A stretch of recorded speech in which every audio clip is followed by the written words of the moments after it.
From Red Zone Weather in Bruton, Alabama, with meteorologist Spinks Megginson. A severe weather update starts right now. Scattered severe thunderstorms possible on Sunday ahead of the arrival of a strong cold front that's going to knock down temperatures and bring in very cold air as we get into the upcoming week. We do have showers out there ongoing across parts of West Alabama this evening, but the severe weather risk is going to ramp up tomorrow. Freezing rain ongoing across parts of Northwest Alabama, Tennessee, North Mississippi, Northern Louisiana, and across parts of Arkansas. We're going to get in there and look at the winter weather setup ongoing to our north and west at the end of the video. But the first thing we need to do is talk about the tornado risk setting up for Sunday. We have a level 2 out of 5 severe weather risk for all of Southwest Alabama and Northwest Florida, along with parts of Southeast Mississippi and Southwest Georgia. This includes places like Mobile, Pensacola, Montgomery, also areas near Valdosta, Albany, Georgia, Tallahassee, back over to Biloxi and Pascagoula. Here's the local area, and if you're in Southwest Alabama or Northwest Florida, no matter where you are involved in the level 2 out of 5 severe weather risk driven by a potential of a few tornadoes and damaging straight-line winds in the strongest of the storms. Here's a look at the timing tomorrow. Going to kick things off back here in West Alabama, most likely, probably in the late morning hours. I will caution, there have been some outlier scenarios that point to potentially a few storms earlier on in the morning. We're talking maybe 6 and 7 o'clock. Those would be pop-up storms out ahead of this main line of storms that's going to be coming through. And so as a course of least regret, I would have a way to hear urgent weather warnings overnight and into tomorrow morning. But the core of this is going to be a line of thunderstorms that sets up back here in southeast Mississippi and southwest Alabama. It's going to cross our region from east to west, and as it does so, it probably will strengthen throughout the afternoon. And so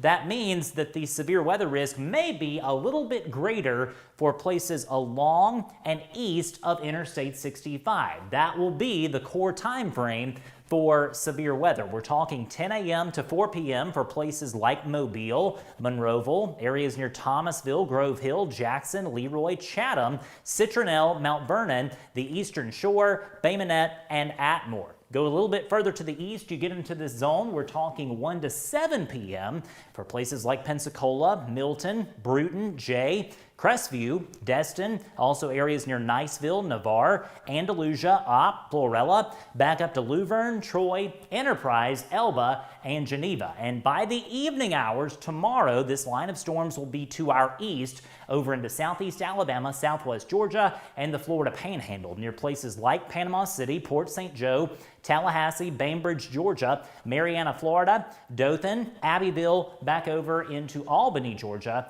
as well. And so here's how it's going to look. This is what most of you want to see. This is the projected radar. Going to have showers in the overnight hours. The concern is that tomorrow morning, early in the morning, there could be a scenario where some of these storms start rotating early in the morning. I think that's kind of an outlier scenario for now, but I do want to make you aware that some of the high-res models show a few storms on the warm front as it pushes off to the northeast. The warm front arrives ahead of the cold front that will be just behind this advancing line of storms. Here's the sleet and freezing rain back in Mississippi, and this is going to go away. This will be a rain event for our area exclusively. You see that all this transitions to rain as it encounters warmer air. By the time we get to 1 o'clock tomorrow afternoon, this could be a robust line of severe thunderstorms capable of producing damaging straight-line winds and a few embedded tornadoes. This is not going to be a major prolific severe weather event, but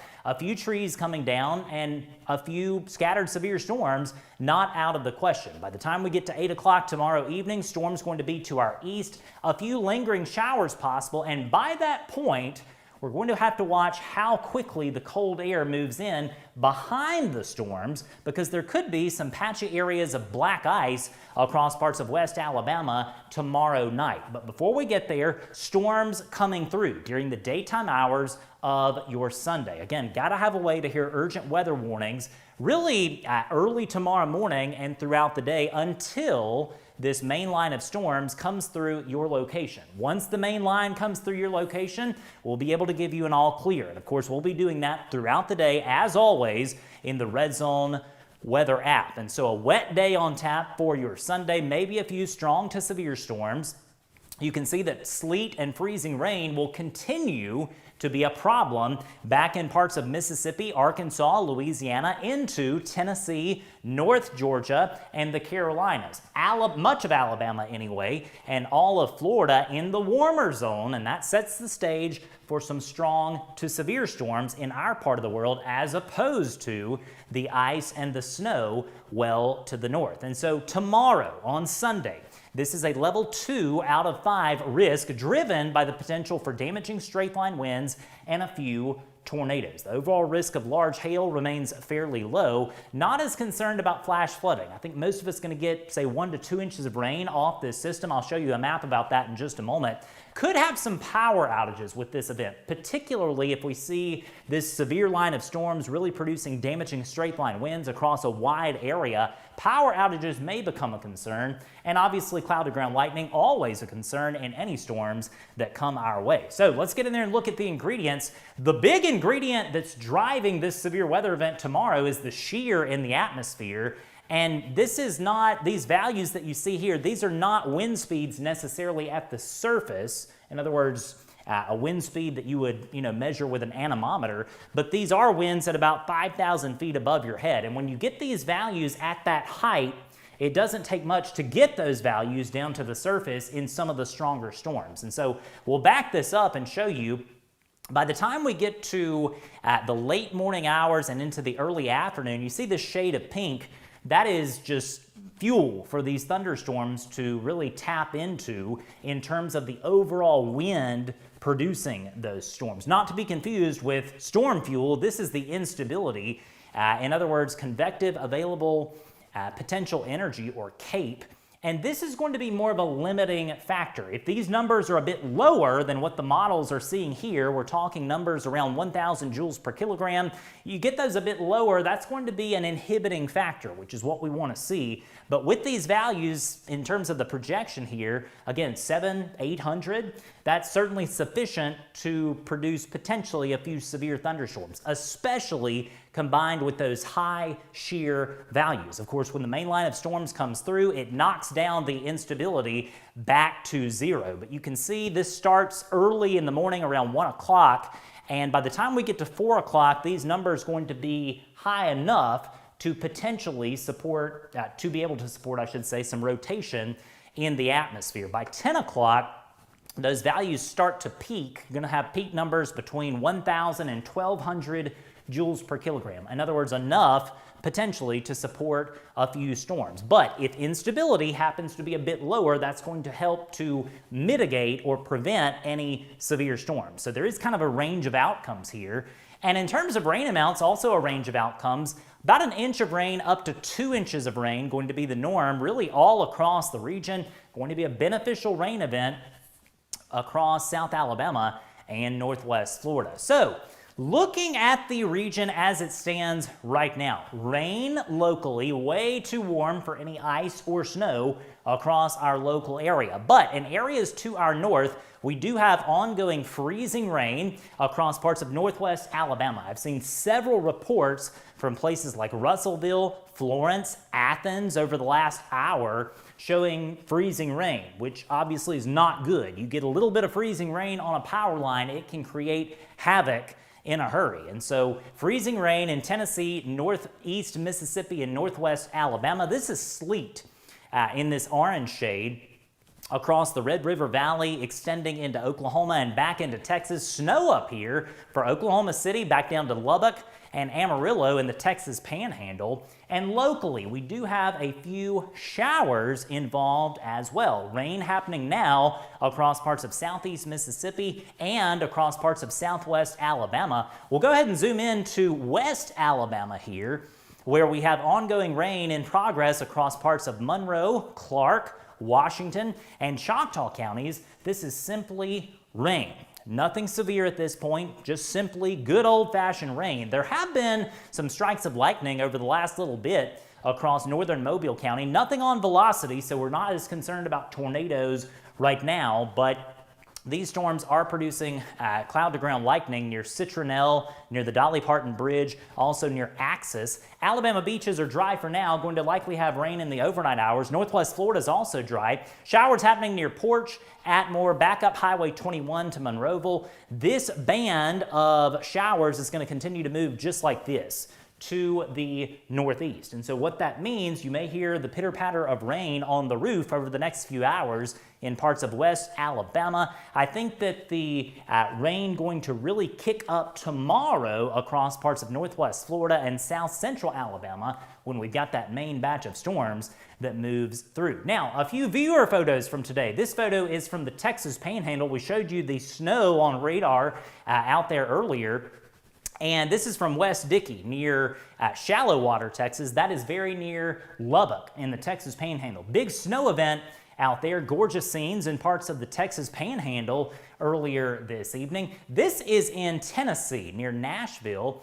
Got this from Red Zone Weather viewer Deborah Alford. And you can see all the snow on the cars there in Nashville. So a big snow event in progress to our west and to our north. No snow in the forecast for South Alabama or Northwest Florida, but we do have very cold temperatures on the way for your Monday. This says tomorrow. This is actually valid on Monday morning. So Monday morning, we're talking lows in the teens and 20s across the region. And our 7-day forecast has actually already flipped to next week, but it doesn't change the outcome. We're going to have very cold temperatures as we get into next week. Look at this. Overnight lows consistently below freezing every single night in the upcoming week. So a very cold pattern on the way. Sunshine returns on Monday and Tuesday. It's going to be quite cold. Highs will struggle to get to the 40s. By the way, let's go back to that 7-day if we can. There we go. I want to call your attention to this range. We do not have any snow in the 7-day forecast next weekend. Yes, there could be a few rain showers around, but we do not have any snow in the forecast as of now. Of course, if that changes, I'll let you know about it in the Red Zone Weather app, but I know that, the social media folks, these wild pages just went absolutely nuts, suggesting snow in the 7 to 10 day range. And if you've been with me longer than 2 minutes, you know that you can't forecast snow in the Deep South more than 2 to 3 days out. So could there be some isolated rain next weekend? Yes, that's a possibility.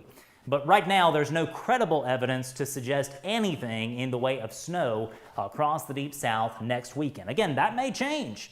We get a long time until we get to Saturday. But right now, we're going to go with just rain. I think that's the more conservative, prudent approach this evening. Just some rain next weekend. Temperature's probably going to be in the 50s. Overnight lows below freezing. And of course, overnight lows are going to be below freezing in areas to our north where snow, sleet, and freezing rain set to continue. For the local area, showers going to be the norm overnight. Severe weather risk begins tomorrow morning. So you need to have a way to hear urgent weather warnings. If we have tornado warnings, of course, we'll come on Facebook Live to bring you the very latest. Let me know if you have specific questions in the comments below, and I'll try to get to those in just a little bit. On behalf of all of us at Red Zone Group LLC, I'm meteorologist Spinks Megginson saying goodbye for now, and I do hope you have a wonderful evening. My next update will be posted tomorrow. Hope you have a good evening.